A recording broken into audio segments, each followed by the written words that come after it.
Definitely. And the other part, the other thing is we talk about the YouTube bigotry. Now what happens is if somebody, so Andrew Tate has specifically said he's not red pill, but like when he says something, everything he says is now, if it's bad, it is, you remember, anything you say can and will be used you in a court of law. Anything he says that's bad is now fodder and ammunition to use against all red pill content creators. And now everything I don't like, if I don't like red pill, everything I don't like, we put it into one space. And so now everyone I don't like and everything they say that I don't like, anything they do that I don't like, now that causes school shootings. That causes violence. That causes incels to do whatever. And finally, like, here's the other thing I was going to say. Like, I've had Rolo on. We've done probably 50 shows. The girls love him. I know it's really hard for guys to believe that. I dated hundreds of beautiful women, and it's like, and whenever I throw events, girls want to come to my events and hang out with me. Wait, no, but you're with the incels, and they're supposed to. Dude, one of the things I just saw Destiny post this the other day. Girls don't want a guy who believes in red pill stuff, and I'm like, all my friends that are like red pill content creators, most of them are dating fucking super hot girls because they can lay down masculine boundaries. And then I see another article where politically progressive women in like New York are like looking for conservative men to date because they're like, they want a man who acts manly instead of a man who paints his hair. And it's just like, again, there's nothing wrong. Paint your hair, do whatever, get cucked in front of your wife. I don't give a fuck. It doesn't matter to me. Do whatever you want. Be free. But the point is, if I give you a tendency, if I tell you, like, I'm not going to tell you to fuck up your credit, but if you spend a bunch of money and you don't pay off your credit cards, you're going to fuck up your credit. I'm not telling you do it or don't do it. I'm just going to tell you the consequences of your actions.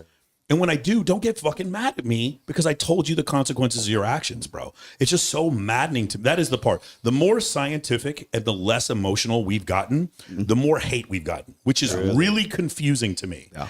Whereas the guys who are growing the fastest in this space are the ones that are the most bombastic, and they're going, like he said, the red meat, the sizzle. They want the man and the woman fighting on camera. They don't want the steak. They want the sizzle. They want the sizzle. So that the men and the woman fighting on camera is you guys want to know right now. And by the way, I don't think it's like this anymore because I do think YouTube is trying to stop this. But the man and the woman fighting on camera was the way to get popular real fucking fast. Yeah. I mean, you guys even saw it when you had Brittany Renner. Yeah, I was about to say that. The man and the woman going at it is the way to grow really fast. Now, I think it used to be a cheat code. I think they're slowing that down. I think they're ratioing that kind of content. There's a lot of new content creators that are coming on the scene right now, and they're all trying to out Myron Gaines. Yes. Right. And so, like, Myron is like the gold standard for, like, confronting women like face to face and like kicking them off the not taking any lip, getting rid of them if they start mouthing off. And you got to remember, a lot of these chicks are like probably like 4 or 5 White Claws in before they get like kicked off the show, right? But like, I think when people say, "Hey, I'm gonna try to emulate this," right? But they have to exacerbate it. They have to like excel it. It's like escalation. They have to be 10% more intense than Myron, or they got to be 20%. So I see these new content creators come on the scene, and they're like, they just from the jump, it's like, women are neurotic and they need men's guidance, and it's like that sets the like can you save that to the middle instead of like right from the beginning, because it sets this tone of like sort of confrontation rather than like working up to it and saying, hey, well, here's why I say what I say. But it's the reason they do that is because the audience expects that guy to be that much more intense than Myron. And then the guy that comes after him, he's got to be 20% more intense. So there's like, it's this escalation. And I don't know where it tops out, but it seems very contrived and very like, it seems like it's pander. Yeah. Marquette. Yeah. And the thing is great. I love Marquette because like solo Marquette's great. Yes. Like when we're talking, he's very highly intelligent and everything. But when you get in, you put him on the table, or even Dave Cooley from a No Fugazi. Yeah, I like when you put him at the table with a bunch of girls. That's a different dude than if he was right here with just us right now. I'm sure. Yeah, I'm sure. The thing is, the other part is, so Myron is highly intelligent. Used to be a federal officer. He does a ton of research. Marquette went to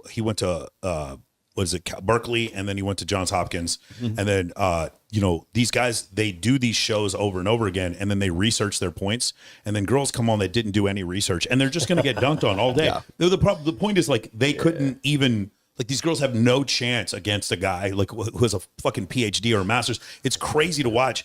And I'm like, I don't even, I understand, but the original point I was trying to make is, This is the dunking on women, and we all watch it. We all watch the crazy shit. You know, how many feet in a yard? Yeah, yeah. We asked the girls how many feet are in a yard, and none of them got it right. None of them. But anyway, there's the dunking on women part, right? There's the hey, modern 304 woman gets destroyed by red pill, that kind of argument.